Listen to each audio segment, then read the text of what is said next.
Game six. Game six. Who's gonna show up? Is it gonna be Clay? Is it gonna be Curry? Is it gonna be Tatum? Is it gonna be Brown? Well, we're gonna find out in like what 15, 20 minutes from now, as we do kick off Game Six of the NBA Finals. It is your gracious host of the Flagrant Two with X and Lou. I'm Lou. That's X, or Happy I'm you got it right this X. time. Yeah, Lou. One of us is one of us. I don't know. I don't know. Oh man, you excited for this game, man? Man, you already know, man. I think all the Dub Nation is excited for this game. I don't know about the Celtics, man, but Dub Nation is. You know, it'd be crazy That's if up. when they show it and they show opening tip, and it's nothing but like yellow and blue, like it's not a sea of I green. Like that'd be crazy. That'd be crazy. Shit, I don't know if that's ever gonna happen there. Especially the Boston. Boston is too much of a fan base where you'll see this the scatter. But imagine Nah, that'd be that can't crazy. happen though. I don't even think they do that. They'll start Right, charging right. double for those tickets. Now you're a That Warriors fan, you gotta pay double, man. That's two bands. yeah, that'd be crazy. That'd be insane. I mean, imagine being a Celtic fan and just be in your section, just surrounded by a whole bunch of Dubs fans like that. That's crazy. I would literally, I don't know. I'll probably have to fight somebody on my way out, especially if they, if they I mean, hey, look, we seen it happen at hockey games, man. yeah, But yeah. Oh yeah, I forgot about that. The Rangers. uh, yeah. I mean, as a Rangers fan, I don't condone violence, but that was a clean hit. That was clean. Oh Lord. That was clean. I- Lord. but let's keep it on let's keep it on the ice though. Um. All right, so we got Game Six tonight. What is your predictions for tonight? Tonight, Yeah. I think the Dubs is gonna win, man. I said it's gonna be a close game, so I expect the Dubs to win a close game. Yeah, like I said, I think it's gonna be close. It's gonna come down to Tatum actually having to be the hero, and he gonna flop, he gonna sell the bag, but he gonna come back next season even stronger. But you know, he got to learn his lesson. You know what I mean? They ain't out here shooting well in the fourth quarter, so I don't think if the game is close in the fourth quarter, they're gonna show up this time. They've been proving they can't do it lately. Are, are they gonna keep the coverage that they had in Game Five on cover you, or do they go back to the drop coverage and try to contain other people? Because I mean, Nah, I it's think not just Curry that's gonna beat you. yeah, I think honestly, I think they're gonna do the same coverage from the last game. Probably Mhm. give it mix it up just a tad bit more. But I think they're gonna have the same coverage. At the end of the day, you want to stop Steph Curry at the end of the day. Yeah, And we understand the game six Clay stuff, but like at the end of the day, it's like if Clay gonna beat us, hey, we're gonna have to take my chances because last time I checked, Steph beat us at least two of those three games already. yeah, yeah. I mean, arguably 3 out of 4 games, or maybe even 4 out of 5 games, he literally had an imprint on. I mean, he had an imprint on Game Five too. It just didn't show up in the scoring column. It showed up in other areas. I think that a lot of that stuff is overlooked when you're able to draw the defense. When you're able to draw double teams. I mean, they're literally Game Five. They blitzed him every single time on those screens, and honestly, my opinion, I don't think that they do that this game. Uh, Maybe they do it once or twice, but I don't think they're gonna do it a full game like they did last game. They're going to send different looks at him, try to confuse him. They're gonna drop or they're gonna blitz. But I mean, either which way you look at it, he's very smart, he's very savvy. You're gonna have to pick those moments at the right time, Mhm. because if you don't pick them at the right time, he's going to make you pay. So if he's gambling and he expects that blitz, Clay's gonna be open, or a pull, or somebody else is gonna be open on a cut. But if he's expecting that drop and he knows it's coming, oh, he's shooting. He just needs a sliver of daylight. He's letting it go, and I don't think he's gonna miss nine threes again. Oh no, no, His not at first shot all. just might be a three. First shot might be nothing but net. Then it's gonna be scary. It's gonna be scary. If that's the case, if he makes his like first 4 shots in a row, Uh-huh. it's gonna be a long night. I think that's gonna be deflating. Definitely. That may be that may like be the dagger. Like in the first quarter, he hits his first Hmm. if his first 4 shots, doesn't I, miss. I ain't gonna lie. I think I feel like that way about him and Clay because Clay is coming in so hyped about a game 6, and this is that's a double edged sword when it comes with that as well because he's coming so hyped about a game 6. It's like he's inflating it, and everybody's inflating it to a certain level where if he doesn't perform or he comes out, he starts missing a few, can he get in his own head and be like, "Damn, I'm supposed to be game 6 Clay and I'm messing up?" But I think Clay has a good mentality where he's still gonna keep gunning but Yeah. he's still setting himself up for failure in another way too, because he's even talking about it. Everybody's talking about it, so it's like it's a double-edged sword with that. But it's just if he come in this game and his first few shots is just on the money, Right. it's over. Clay is turning up, but it's just like you said, this is a game where you want to take Steph out, but these guys have shown when it's on the line, they can actually perform. Yeah. It's I think this is probably going to be the most exciting game. And if they go to game 7, I don't think they will, but if they do, I mean, just to be back home in Golden State, it might be a little bit more advantageous to the Warriors. You look at what they've been able to do at home, and they're the last team in the playoffs to not be beaten 2 times in a row. Both of these teams were the last 2 teams. Well, Boston just got beat twice. So they lose Mhm. their undefeated record. The Warriors is the last team standing. I don't think, even if they are to lose tonight, and I don't think that's the case, um, they're gonna lose 2 in a row. It's just not gonna happen. They're gonna go here. They're gonna take care of business, and they're gonna come out with a W. And that's the way I look at it. I truly think that um you know, they take care of business. And it's funny because on Twitter, there's been a lot of talk about their, you know, I guess what do you call that? The Vegas numbers and how they're trying to extend the series to 7 games, and that's why Adam Silver is not going to be in the Yeah. game. I don't look at it that way. He's in health and safety protocols. He probably tested positive for COVID, and that's just for the player's safety as well as his own. But Mhm. I don't think it's going 7 games. I don't. No, I don't think so. I think because, like you said, both teams has a sense of urgency right here. Of course, you always want to win on your floor, but at the end of the day, you just want to win. You don't want to prolong the series any longer. You don't want to get the Celtics any hope, momentum, no nothing going on. So it's like, yo, let's just finish this game. The Celtics is gonna come out with a sense of urgency. So the Warriors got to match that. Yeah. And you got veterans out there who's like, yo, we're going to match that. You could throw your punch, and we're going to stay calm, cool, and collective, and we're going to match your punch with our punch and see who could do that. And if the game is close, it's like the Celtics have shown who they are by now, that Right. even in close games, it's just like that's bad times for them because they just don't have a person with a certain mentality you know, to hold everything in order. Yeah. Yeah. I think that I think it was said best earlier today, by Skip Bayless, no less. But he said that you have a defensive minded point guard out there, and me and you, we've discussed this throughout these games. He's not a facilitator. The first thing that he's thinking is defense. Is imagine your star linebacker having to play quarterback. You know what I'm saying? It's just not the same. You're not gonna get the same production. You're not gonna get the same setting up my teammates. And who's the one that's going to settle down Brown and Tatum and Mhm. get them to their spots to set them up?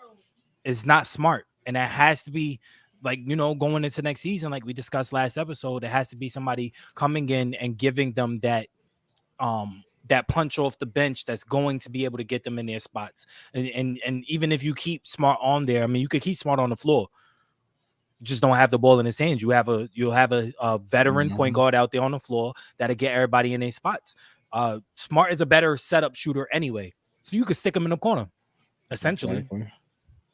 And then you got the thing about it is that you got two wings who's tall and lanky as themselves, and the Jays and Jalen Brown and Jason Tatum. So if you get a point guard with Smart at the two guard, Rob Williams at the center spot, and it's a discredit to Horford, but he's getting older, but that's going to be your lineup, and you can see even in the playoffs that's how they're running it. They're running one big because Yeah. Horford is getting run off the floor with how he has to coverage his pick and roll.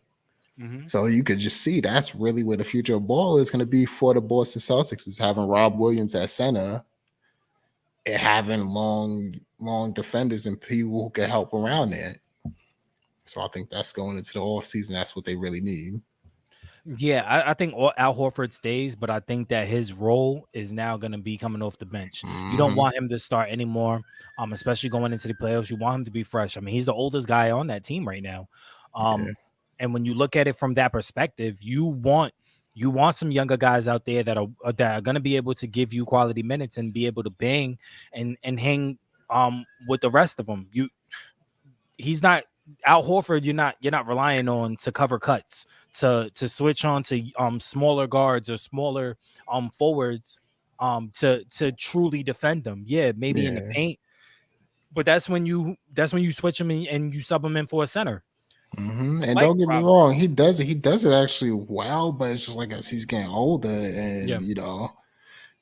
like compared to other bigs, he does it well, but he's just getting old, and he just can't keep up with some of these newer guards who's gonna be out there, bro. So it's just like you just got to have him on the side as a Udonis Haslam, but who actually gets some play time and who can contribute. But he's got to be that veteran guy who holds it down for them. Right. Yeah, I totally agree with that. I think definitely going into next season, they're gonna capitalize. I still think going into next season they're gonna be the team to beat. Um, you know, any fan out there could take it for what it's worth. But look, they were on the stage for a reason. They made it this far for a reason. They took out big teams. I mean, let's not discredit Brooklyn. A healthy Brooklyn team would have took them 7 games. Let's not discredit the Bucks. Let's not discredit Miami or any other teams in the East. Philly. These are all good teams. They're going to be back here next year. Now, if the Celtics could do what they can in the offseason to plug in and piece things together to get better, then yeah, they could wind up back here in the same position next year.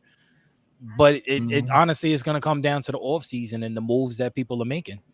Yep, and if no moves are made, no crazy moves are made, and they still don't do that, it just has to show that Tatum and Brown just has to be better as far as Yeah, facilitating the ball and managing their turnovers and the clock and how they see the floor. definitely, definitely. But I mean, that also comes with experience. I mean, we, we Experience. we all we all look at these guys like they've been in the league for years. I mean, Tatum, this is his third year, isn't it? His third or fourth year, and Brown same. Nah, Um, this is fifth year. this is his fifth year. Okay, and Brown's what, Mhm. his fourth year, right?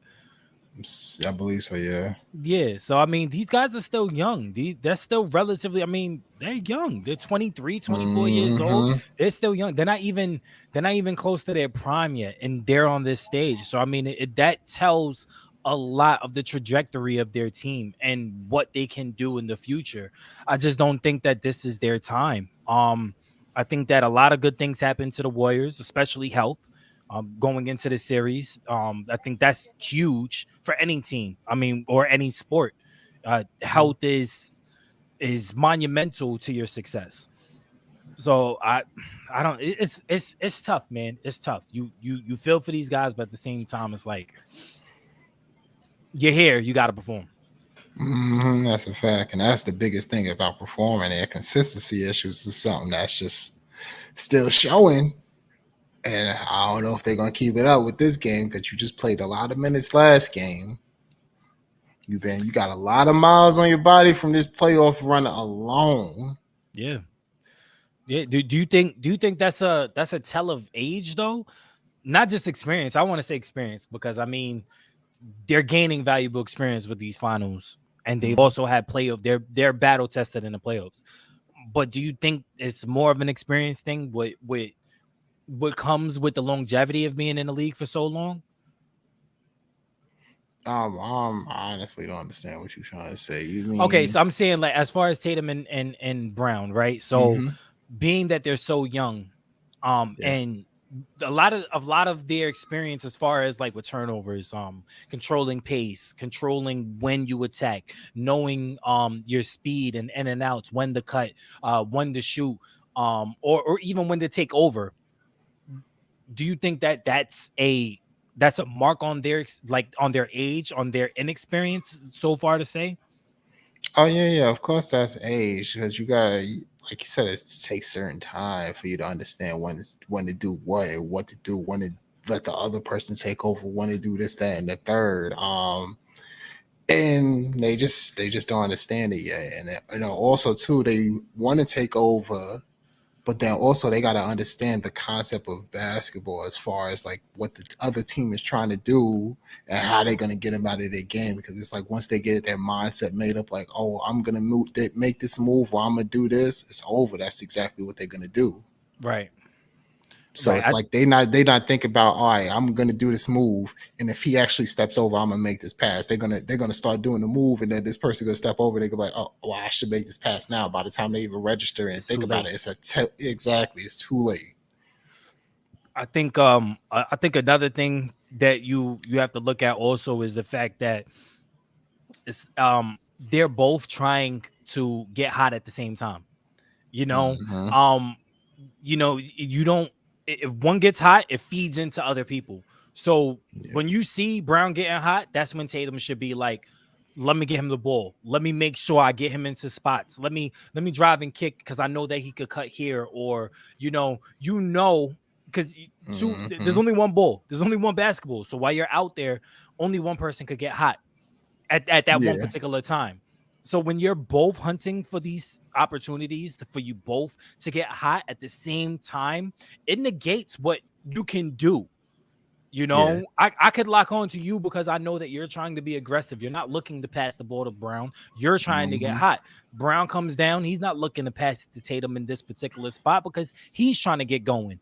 What you got to do is you got to understand the ebbs and flows of the game, get one teammate going, and then you could get yourself going, but it's a give and take situation, and they're gonna have to be mature enough to have that conversation with each other, like in this spot I need you to get hot, I need you to take over, and Hmm. once the defense starts dialing in, then I could take over, then I can start doing a little bit more, but I mean, Yeah. again, that comes with experience.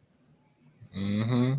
Definitely experience and mindset as well. Because sometimes I ain't gonna lie, I think Tatum sometimes takes away from Brown because What do you he's mean? he's he's in that mode where it's like, yo, at times he got to score, and we know what it is. Certain people, like, if you don't touch the ball enough, next time you get the ball, you want to score, Yeah. and Yeah. I think he does that at times. I mean but that's also a sign of immaturity. When you look at it, Exactly. it's a sign of I don't want to say weakness. It's not a sign of weakness, but it is a sign of immaturity. It's a sign of Hmm. um you trying to do too much in that moment, and Exactly. again, that's gonna come. That's gonna come. I don't. I think that we're giving. I don't want to say we, but the media, the pressure of being in a moment like this and having everything on your shoulders, we're giving too much. Just like you're feeding too much energy into him, and then he's taking all that energy, and it's like you're wearing that backpack, and instead of taking it off, taking a breather, relaxing, and understanding what's going on, you're pressing. You're like, it's kind of like you just went grocery shopping, and instead of making 2 or 3 trips, you want to take that one trip, you know and that's gonna come with experience. It's gonna come with time, and it's gonna come with them maturing and growing. I also wanted to ask you a question. There was something that I seen on Twitter where it said that um the Celtics going into next season should break them up, should break Brown and Tatum up, and only keep one and go get go get like another forward or shooting guard to complement one of them. What do you think about that? That's just dumb. I'm gonna keep it 100 with you. You know why I feel like that? Because at the beginning of the year they were saying the same thing, and look where Yeah, they're at. yeah, It don't matter what. It's just like you said, it's a sign of immaturity with them, and just understanding like, yo, they just have to understand how they're gonna work together. They figured it out, but they ain't 100% figure it out. Where it's just like, all right, cool, we got to do this, and it's just like what I was telling Kev where he was before. One time I shout was out saying here Kev. like, yeah, I was saying here like, yo, when it comes to Tatum and Brown, they gotta have the Michael Jordan, Scottie Pippen factor, where Yeah, somebody gotta realize like, yo, all right, cool, I gotta be more the facilitator. I gotta really get people in places and make stuff happen for other people. And then the other one got to be the scorer. I thought it was going to be more Brown would have to be the guy who would probably facilitate it more, but it's showing that Tatum could do that a little bit more. But the thing is, Tatum just had more of a skill set to be a scorer. yeah, So it's definitely. just tough, but and neither one of them have that natural ability of just being a natural passer. So it's tough for both of them. So that's why it's like you don't have to break them up, but as long as you get another piece in there to pull them together, then that's where it does. You gotta understand, Smart is not a natural passer as far as like naturally like gifted and getting everybody in their places and stuff, but he's embraced that role where he's learned it and getting them there. But he's just so not natural that certain times in the game he just doesn't do that to get them going. Yeah, So it's just like literally all it is just you just really need that one glue piece that's gonna bring them together and be like, oh shoot, you know what? This is how we should have been moving. You're right. So it's not no, about breaking them up. It's just about bringing them together. yeah. I mean, I totally agree. I think that they get they just need a facilitator. They need somebody that's going to be able to get them in eight pieces. And it doesn't have to be a starter. He doesn't. I Mm-hmm. mean, you look at all the minutes that you give to Derek White, you look at all the minutes that you give to Grant Williams and Peyton Pritchard. uh Expand your rotation. Instead of eight-man rotation, you have a 9-man rotation. Give Smart a little bit less responsibilities on offense. Still Mm-hmm. have him out there to defend the point guard or whoever you want to, you want him to be out there for, and you still have Brown and Tatum that could switch, and you could hide essentially that point guard. Or if you get a two-way point guard like a Drew Holiday, I mean, obviously they're not gonna get Drew Yeah, but Holiday, I know but what you mean, like in that right. mold. If they have somebody in that mold that can facilitate, get you to your spot and defend, he don't got to defend at a high level. You don't. You just need a point guard that's willing to defend. And I really think that's what basketball is. You have to be willing to defend. Look at Steph Curry. Steph Curry is not he would never be known as a defensive minded point guard. He's never going to be in the all NBA defensive teams or anything, Mm-hmm. but he's willing to defend. He's willing to put his body on the line and sacrifice his body in order to get in front of a player and try. That's the only thing you could do. Try. And a lot of players don't. But let's see what happens. I mean, Jalen Brunson is going to be a free agent. They have who else?